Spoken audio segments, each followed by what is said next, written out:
Então eu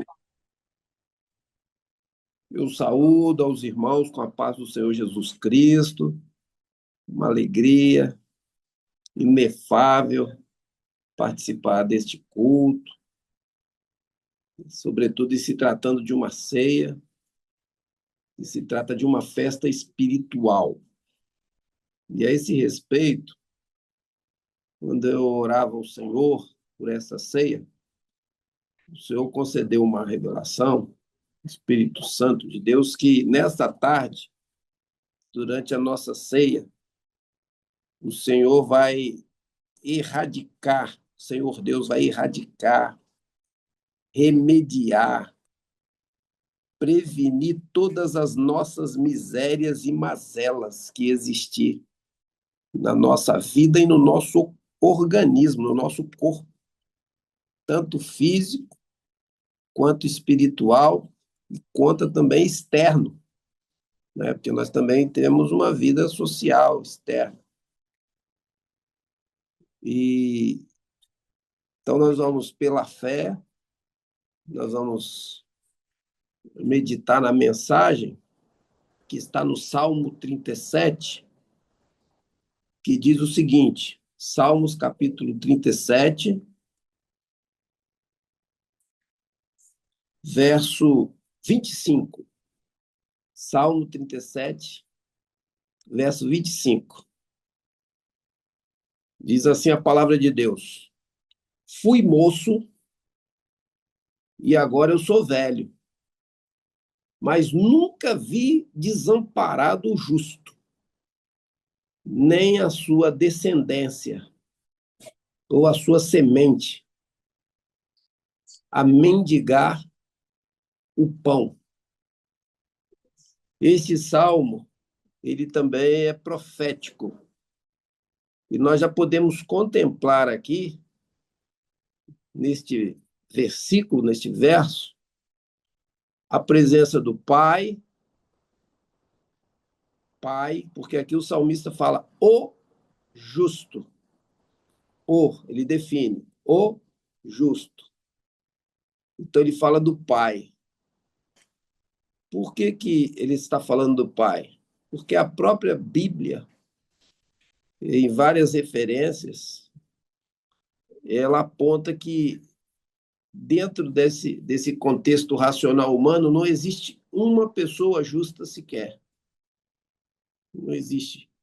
É claro que eu não estou falando aqui de méritos, de atribuições, de honrarias, não é isso.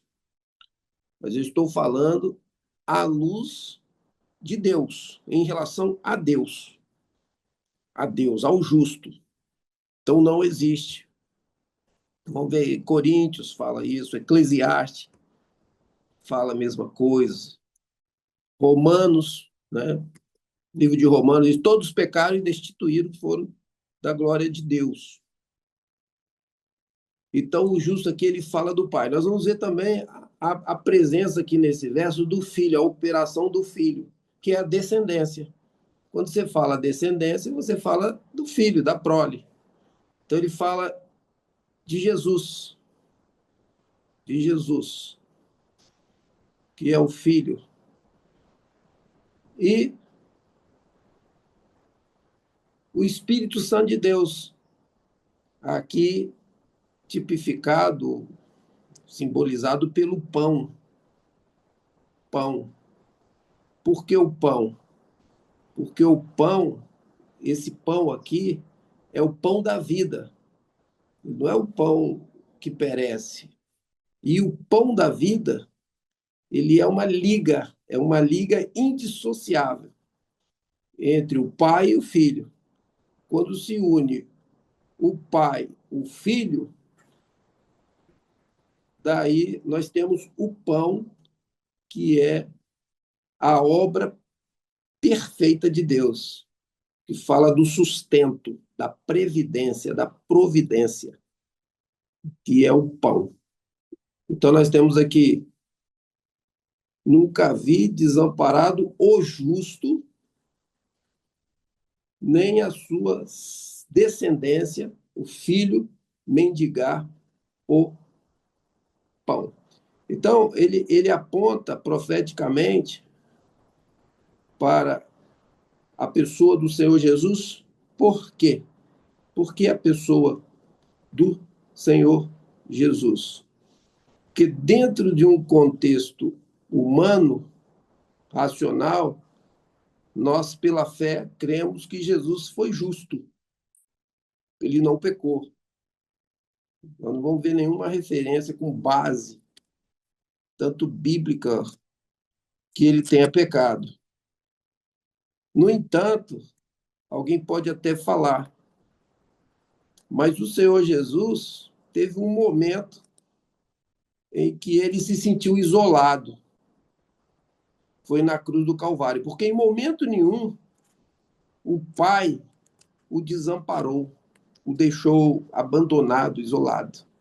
Mas a palavra diz que na cruz do Calvário, quando ele estava ali, naquela iminência de morrer, e tinha que morrer, isso era profético também, então ele dá aquele brado, aquela expressão de sofrimento, aquele sentimento humano de sofrimento. E ele diz: meu Deus, por que me desamparaste? Não que Deus ali estava desamparando o seu filho unigênito, não. É porque ali ele estava enfrentando o aguilhão, que era a morte. Ó morte, onde está o teu aguilhão? Então, naquele momento, ele externa ali toda, toda fragilidade, toda debilidade humana, que todo qualquer ser humano está sujeito. Ninguém tem como escapar. Ele diz: por que me desamparaste?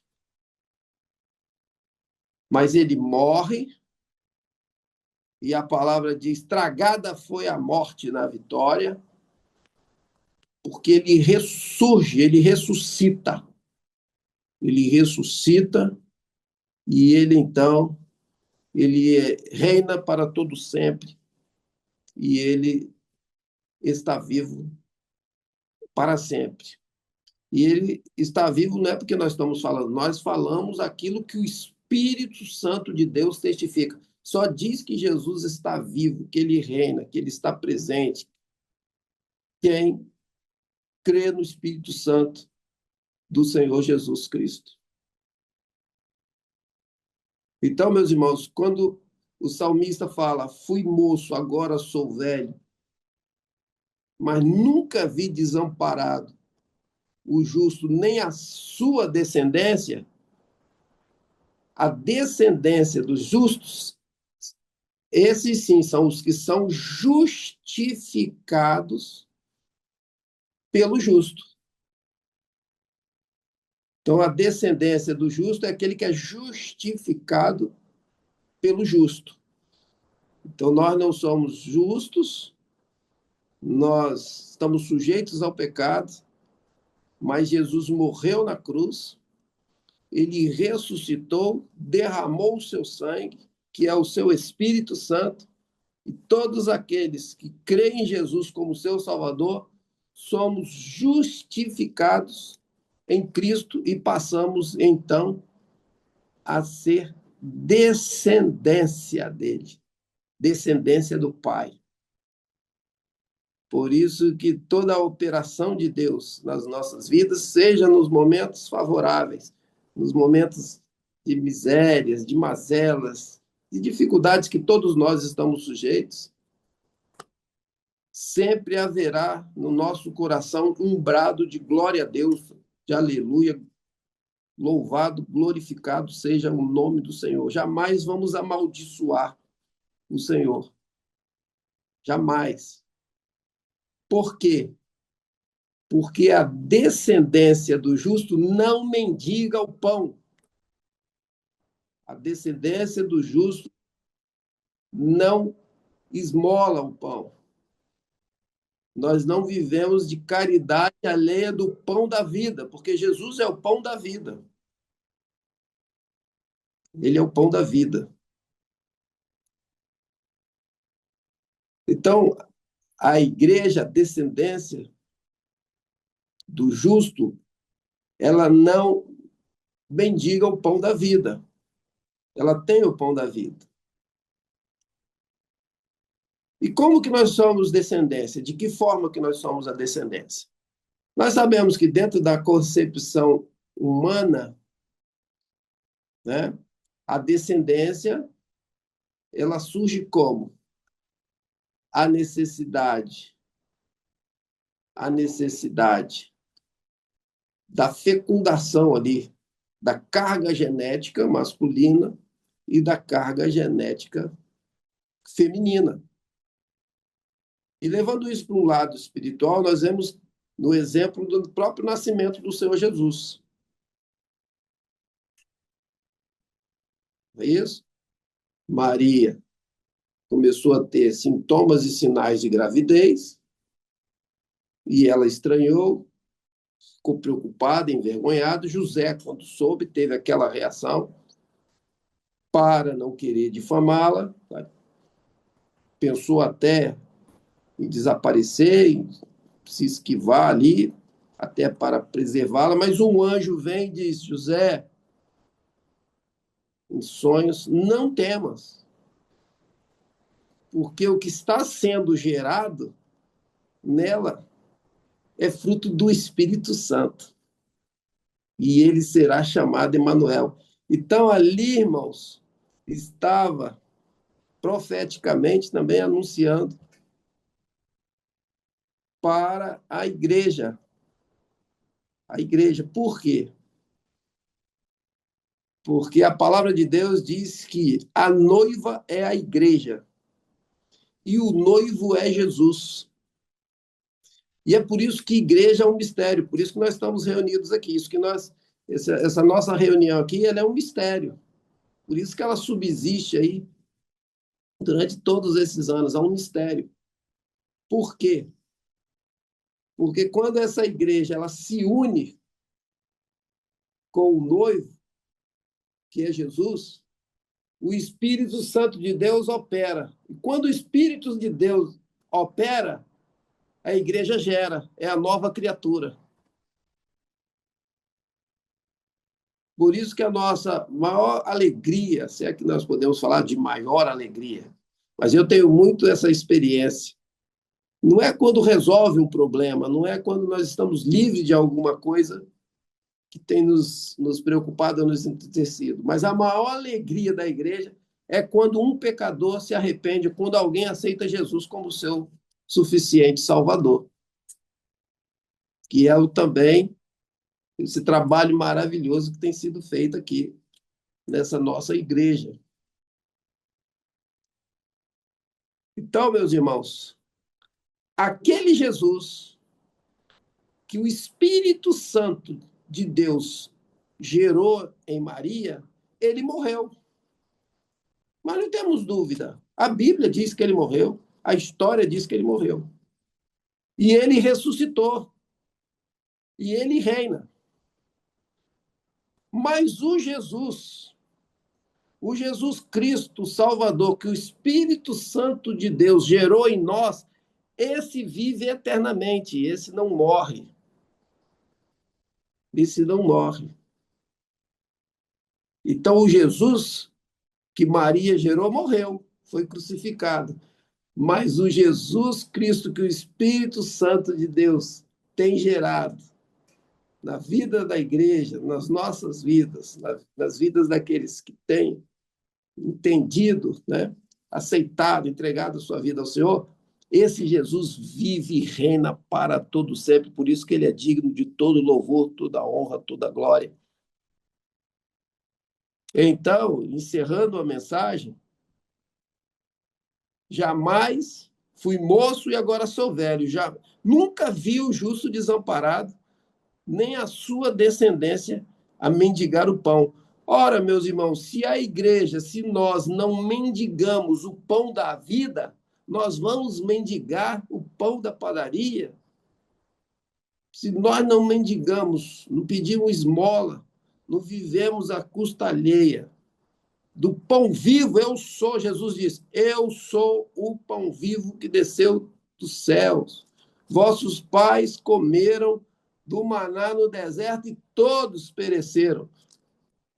Eu não, eu sou o pão vivo. Então, nós, nessa tarde, nós vamos dar um brado de vitória, porque o Senhor vai cumprir, se nós cremos a revelação do Senhor, que todas as nossas mazelas, misérias, angústias, doenças, né, ofensas, agressões, acusações, tudo aquilo que qualquer pessoa está sujeita e que vem para atingir, tanto na vida pessoal, familiar, moral, trabalho, do dia a dia, está em nome de Jesus decretada a vitória, porque nós temos o pão da vida. E se nós temos o pão da vida, nós não mendigamos. E Paulo diz: se nós cremos em Jesus só para essa vida, nós somos as mais miseráveis de todas as criaturas. Então, se nós cremos nesse pão da vida, se nós somos descendência do justo, somos justificados por Deus, pelo sangue de Jesus, nós somos detentores da vitória, da vitória. E a nossa vitória é que Jesus Cristo um dia voltará para buscar a sua igreja. E se ele não voltar e nós tivermos que partir, não é verdade? Nós não vamos partir pedindo esmola nem com fome. Nós vamos partir alimentados, supridos, porque todos os dias o Senhor supre as nossas necessidades. Jamais vi o justo desamparar, nem a sua descendência mendigar o pão. Se nós temos o pão da vida, jamais pereceremos por causa do pão material das coisas dessa vida. Que o Senhor nos abençoe.